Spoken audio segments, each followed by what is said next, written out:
യുഎസിൽ കോവിഡിന് ശേഷമുള്ള ഏറ്റവും രൂക്ഷമായ സൂപ്പർ ഫ്ലൂ വ്യാപനം. കണക്കുകൾ പ്രകാരം അതീവ ഗുരുതരമായ സാഹചര്യത്തിലേക്കാണ് അമേരിക്ക നീങ്ങുന്നത്. കോവിഡ് മഹാമാരിക്ക് ശേഷമുള്ള ഏറ്റവും വലിയ ഫ്ലൂ തരംഗമാണ് ഇപ്പോൾ ഉണ്ടായിരിക്കുന്നത്.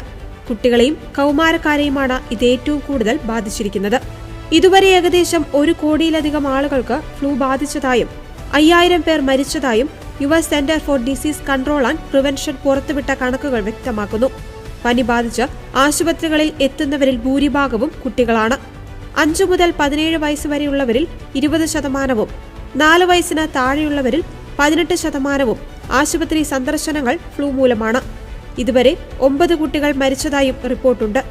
നിലവിലെ രോഗവ്യാപനത്തിന് കാരണം സാധാരണ പനി വൈറസായ H3N2 വന്ന മാറ്റങ്ങളാണ്. ഇതിനെ സൂപ്പർ ഫ്ലൂ എന്നാണ് വിദഗ്ധർ വിശേഷിപ്പിക്കുന്നത്. നിലവിലുള്ള വാക്സിനുകളെ പ്രതിരോധിക്കുവാൻ ഈ പുതിയ വകഭേദത്തിന് കഴിയുന്നു എന്നതാണ് ആശങ്ക വർദ്ധിപ്പിക്കുന്നത്. അമേരിക്കയിൽ മുതിർന്നവരിൽ 43% താഴെ ആളുകൾ മാത്രമേ ഇതുവരെ വാക്സിൻ സ്വീകരിച്ചിട്ടുള്ളൂ. വാക്സിൻ വൈറസിനെ പൂർണ്ണമായി തടയുന്നില്ലെങ്കിലും രോഗം ഗുരുതരമാകുന്നത് ഒഴിവാക്കാൻ സാധിക്കുമെന്ന് ആരോഗ്യ വിദഗ്ധർ പറയുന്നു. നിലവിൽ അമേരിക്കയുടെ കിഴക്കൻ ഭാഗങ്ങളിലാണ് രോഗവ്യാപനം കൂടുതൽ. കാലിഫോർണിയ, ഒറിഗോൺ തുടങ്ങിയ സ്ഥലങ്ങളിലേക്കും ഇത് വ്യാപിച്ചുകൊണ്ടിരിക്കുകയാണ്.